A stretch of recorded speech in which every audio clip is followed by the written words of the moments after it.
Excellent. Well, good morning and welcome to another Account-Based Friday. We've got a special guest, Nirosha, joining us very early morning from Los Angeles area. Thank you, Nirosha, for joining us. And we will be talking about all things demand generation in a little bit. But before we do that, each week we tee up a survey around account-based topics or really demand-based or demand generation-based questions. And this week's question was around the influence of marketing in terms of how people measure it, if they measure it, kind of the philosophy behind that. I've seen different approaches in our clients, both influence, measuring, not measuring. It really depends on the culture of the company. I've heard some CEOs say, well, doesn't marketing influence everything? So shouldn't it be 100%? I've seen other marketing teams really be pretty passionate about trying to get down to measuring marketing influence, and there's a body of work process-wise to get there. So it's your mileage can vary quite a bit. And then I've also seen companies that have just thrown up their hands and said, you know what, we're not going to measure this at all. All we care about is marketing source, which was my vote this week. I don't know, Megan, did you have any reaction to this poll? I'm a fan of reporting on marketing influence because in the end, I mean, it's it's an inexact science at best getting to marketing source versus marketing influence. There's some direct lines, but a lot of it is to be fair, very subjective. If you do not understand the behaviors and the activities that influence behaviors as a marketer, you're not going to make very good choices about what activities to invest in and what not to invest in, and how well what you're doing is becoming part of your buyer's journey, and which of those things lead to a positive outcome, even if it's not just about sourcing leads. So my personal opinion is it should be measured. I think the tricky part is communicating it at the executive level in a way that they're not like, what do you mean influenced?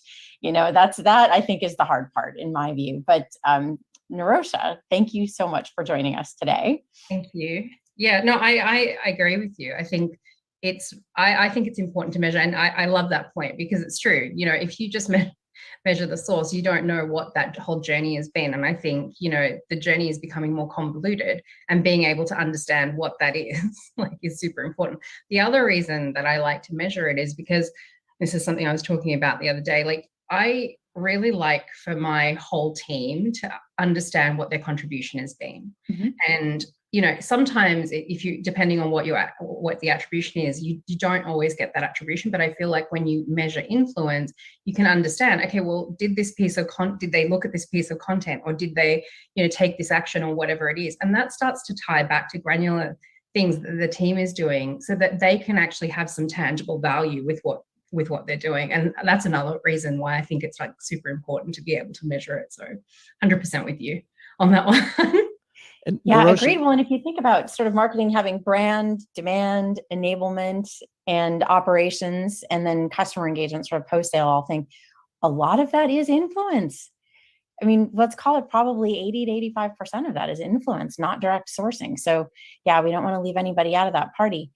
But I'm interested, Nirosha, one of the things that we really wanted to talk about today was how we should be thinking about the future of demand creation and sort of the evolution of demand creation tactics. And if you could just tell us a little bit about, your role and your company and sort of your top objectives, that might be a great way to kick off that conversation, just understanding kind of the perspective that you're bringing to it. Yeah, sure. Yeah. And look, thank you for having me again. So I'm the VP of marketing at a company called Infleuncer. So very, very, very nice segue, John. Thank you for influence. So essentially what Infleuncer does is it's a solution for advertising. What I say is it kind of takes your advertising out of the dark funnel, and it lets you, select who you want to target at a person-based level. And it also returns insights and results about how they engage with you. And, that's essentially what Infleuncer does, or what our product, person-based advertising does. So, in that vein, from the evolution perspective, where I think the evolution needs to happen is it's probably, we got to account-based marketing, and being able to target from that perspective. But obviously it's not the whole account that makes a decision. It's really like your buying group, whether depending on whether it's a small business or a large business, there may be multiple buying groups, but it's the buying group. And then those key stakeholders who are making those decisions. And so then going back from a marketing perspective, being able to, one, identify who they are and be able to engage and influence them, as well as the buying group around them, to be able to come to that decision, as a whole, and deliver like an amazing sort of experience to them. Because I think for me, that's what we're sort of looking at. So, from an objective perspective, Influ2 is a fairly new brand. It's actually the company's been around for about 5 years, but it is a sort of nascent brand within the B2B US B2B ecosystem. So like some of my objectives are around the branding, around generating demand, and being able to educate. And so those are really some of my key objectives, and they can go in any which way, as well, as you can imagine. But yeah, that's sort of where we're at. But I'm really curious to know from you both and from the group, what you think about that evolution from, okay, cool, you've got your list of accounts, but is there this need to be able to move towards that buying group, having that personal interaction, especially given like the context of the world we live in right now? Crazy. So yeah, what are your thoughts on that one? Yeah, it's a really interesting thought process that you bring up. The challenge with this environment right now is we're not normally face-to-face like we've been prior to COVID. So with events that have been 40% plus of marketing budgets, those have been shrunk considerably. And so almost you're in a rebuild scenario. And a lot of marketers right now are struggling with, how do you reach out, either in an account-based motion or any kind of motion, to reach out to these buyers that are in the dark funnel that you mentioned. Because 3 years ago, even the dark funnel as a term didn't really exist that much. We've been talking about it a lot in the last 18 months.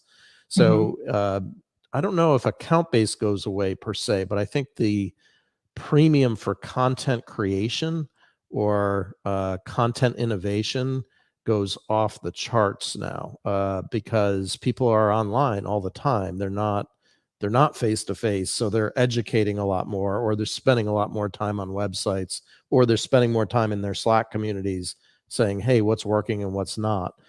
So I don't know if account based goes away per se. I just think the premium for content might shift. But I don't know, Megan, what do you think, or what are you seeing there?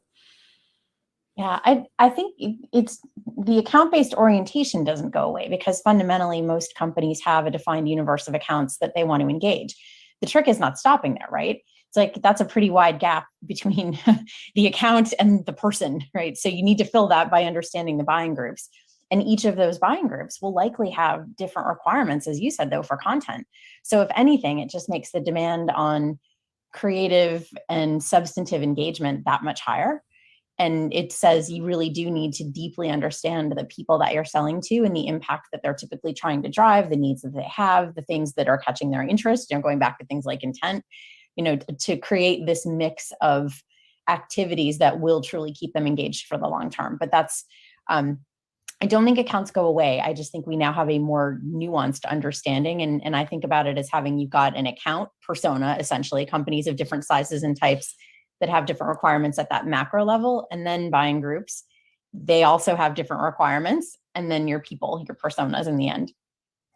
Yeah, 100%. I think like that, being able to have that focus from an account perspective is imperative, because you can't like sell to everyone from that perspective. I think, John, it was an interesting, a comment you mentioned about the diversity of channels and where people are in terms of the communities and industry groups and so on and so forth. Like that is certainly starting to diversify where people are. And I'm curious to know like what the response is in terms of those channels and where you go to be able to find information, and what sources do you trust? Because like, I guess, if I go way back when, like the waves and the magic quadrants and so on used to like hold be gold essentially.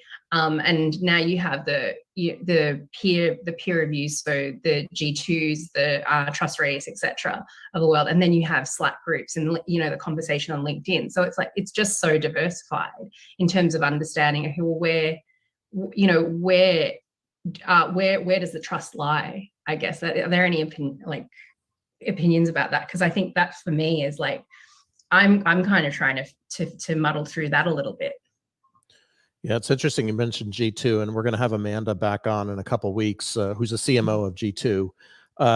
I was a little skeptical at first with G2, thinking that their type of review services were populated with a lot of folks that might be incented to say good things.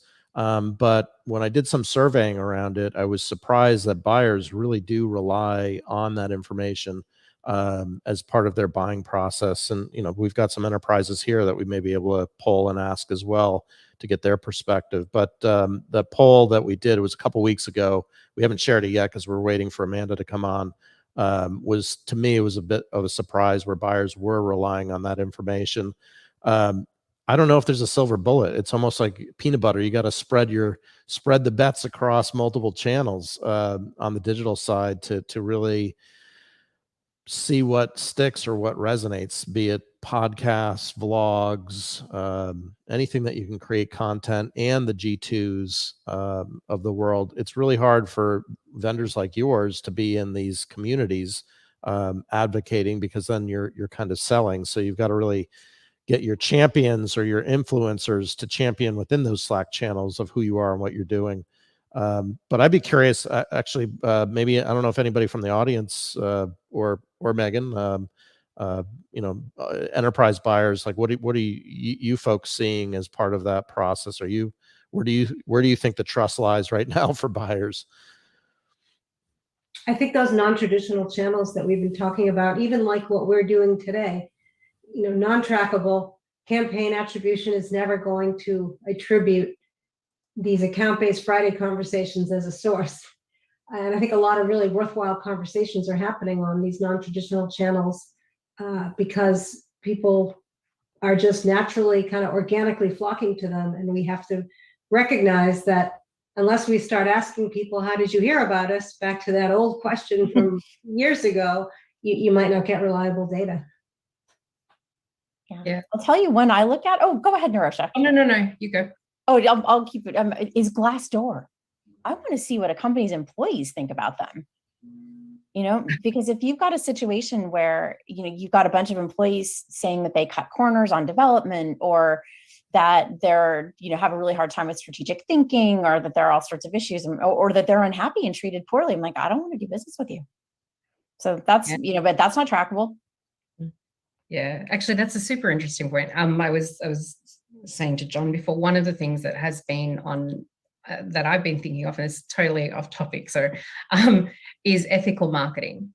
Is where do you part of it is okay, not being annoying, but also being ethical around your products, around how you act and operate, whether you're sustainable, all of those different things. And I think that's starting to rise as a, Lynn, from your perspective, I think driving those conversations and being able to get back, I'll go back to being face to face and having that sense of who someone is and who you're doing business with. I think that's starting to become a really important factor in terms of decision making. I know certainly I can make those considerations, not necessarily to the nth degree, but it is a factor for me when I am making investment decisions as well. So just curious to know if that's something that's on other people's minds as well.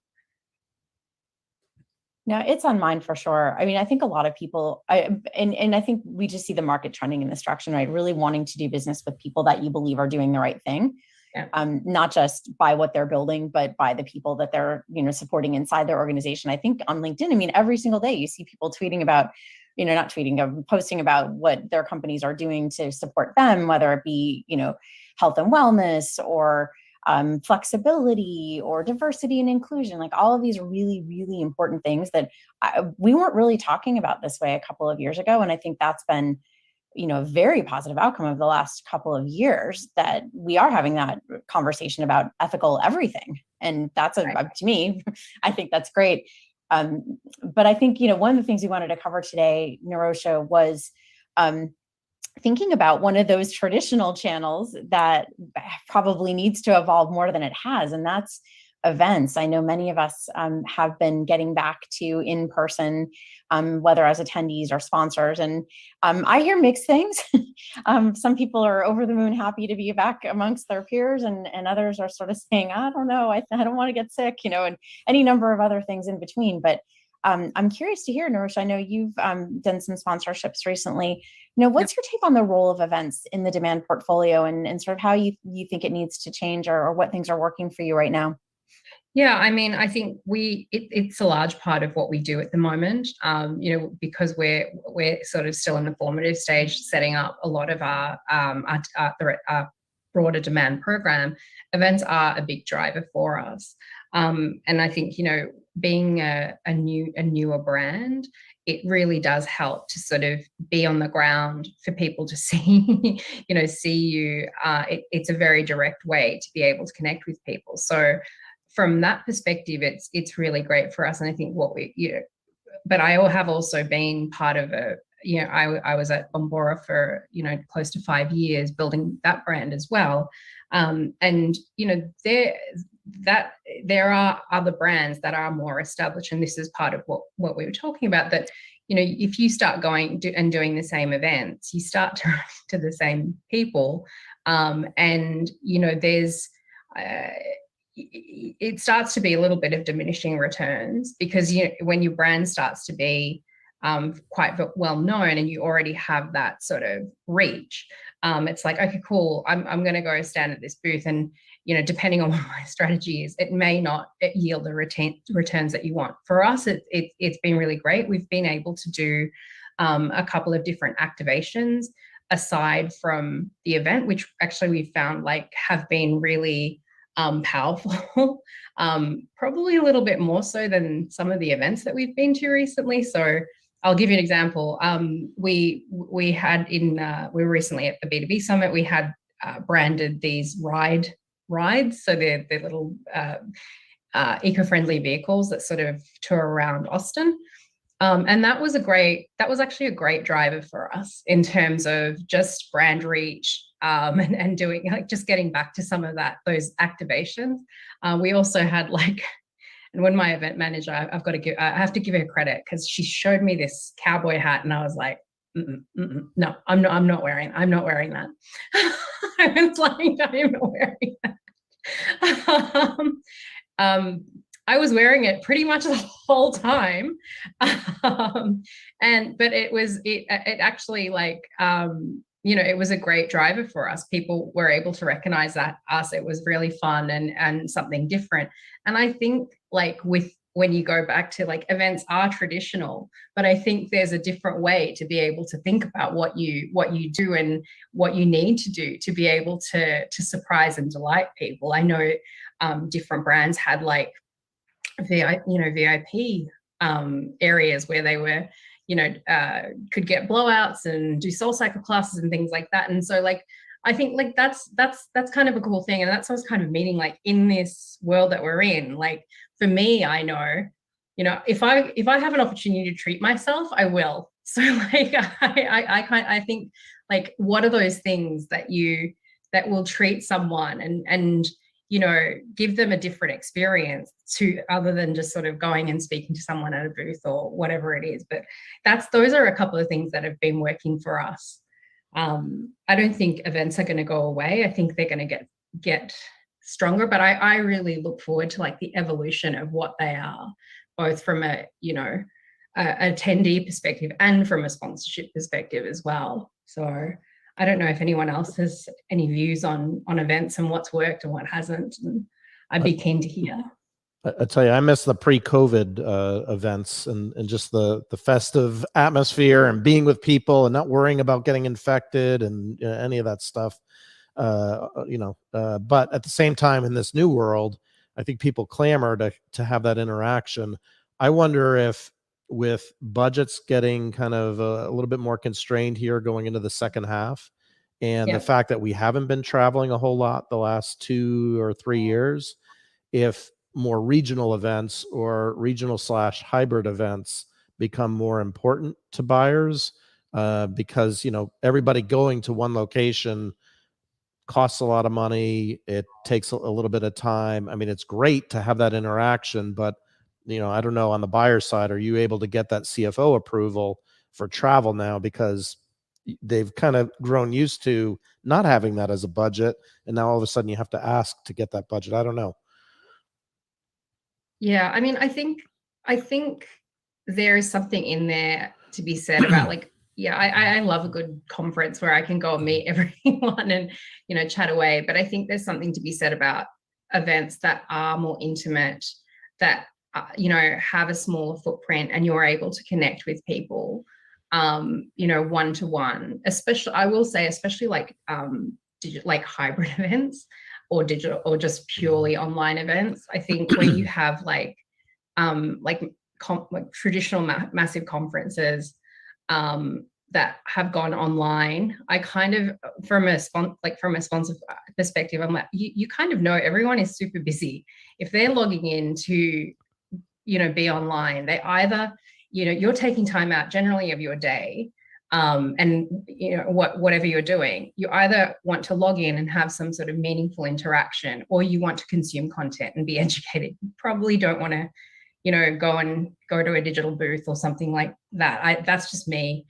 Some people might, but like I kind of think of it that way. So I think like that's what I think those digital events and that world we're going into, kind of, you really have to think about the customer, like the attendee experience, and what it is that they're looking for. Because if you don't, you might not get the results that you want from them.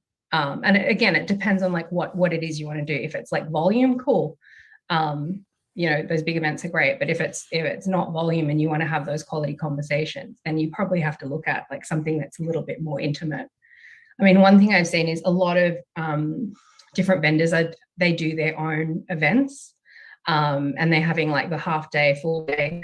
I do love those events. From more about something that we do, something called the intent event.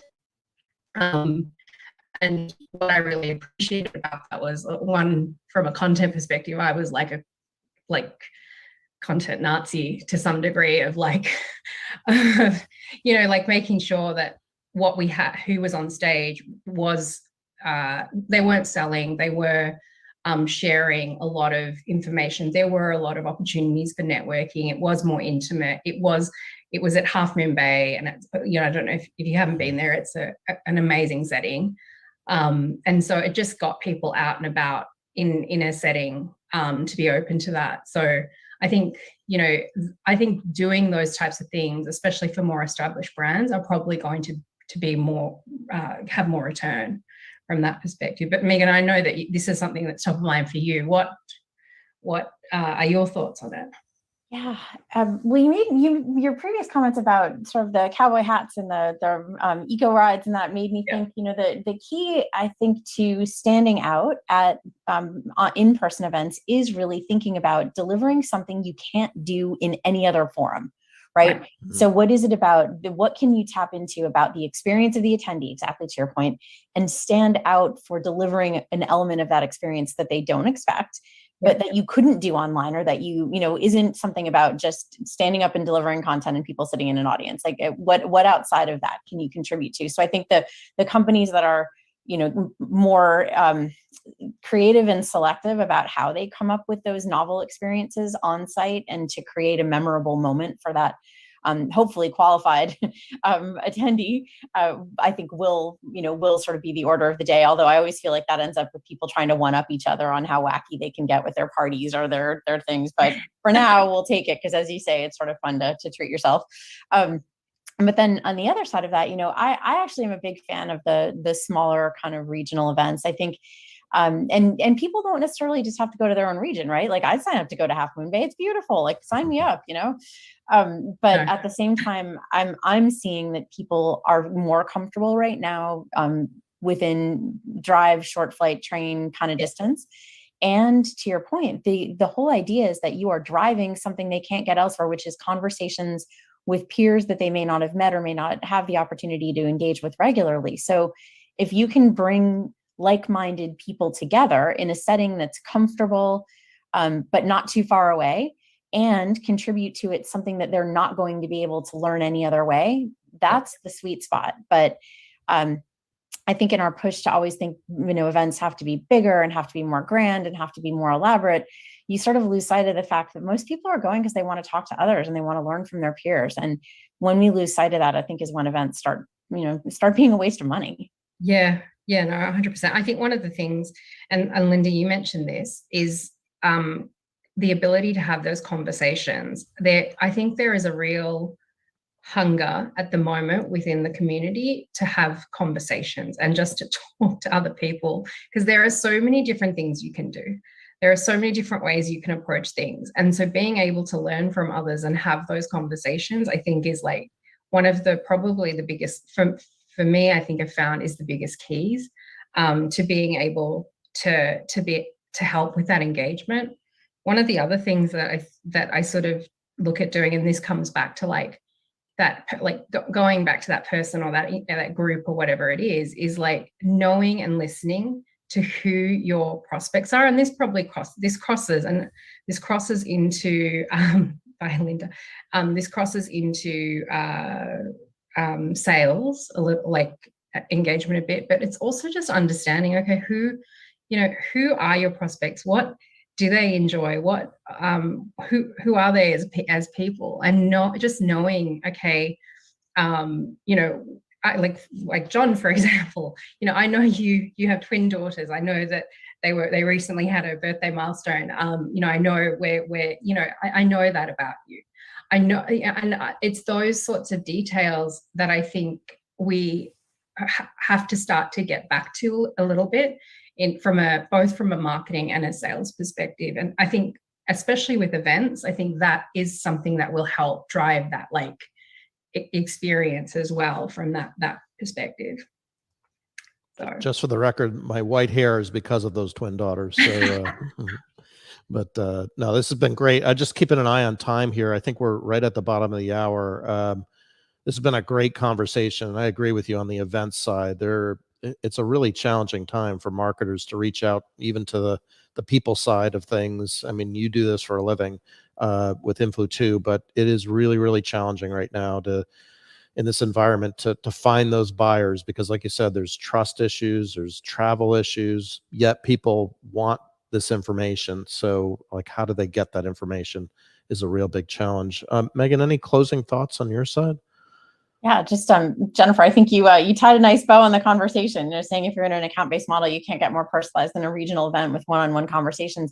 Agreed. I think that's really what people want right now. They want valuable interactions with people, that have something to give them that they can't get, from just reading content online. And the more that we can create those really human, positive interactions, the more I think the people that create our brand stand out, and we stand out for the right reasons, as opposed to competing on things like, just features and other things. I think people make decisions for a range of factors, and adding that human touch, Nirosha, exactly to your point, and creating those connections is, it remains a differentiator. I think our friends in sales have known that for a long time, but marketing, I think, is also sort of coming around to the old fashioned way of thinking about people first, just we're doing it in a digital and an increasingly tech-enabled way, but all good stuff. And Nirosha, thank you so much for being here and for sharing your thoughts and giving us some great topics to consider.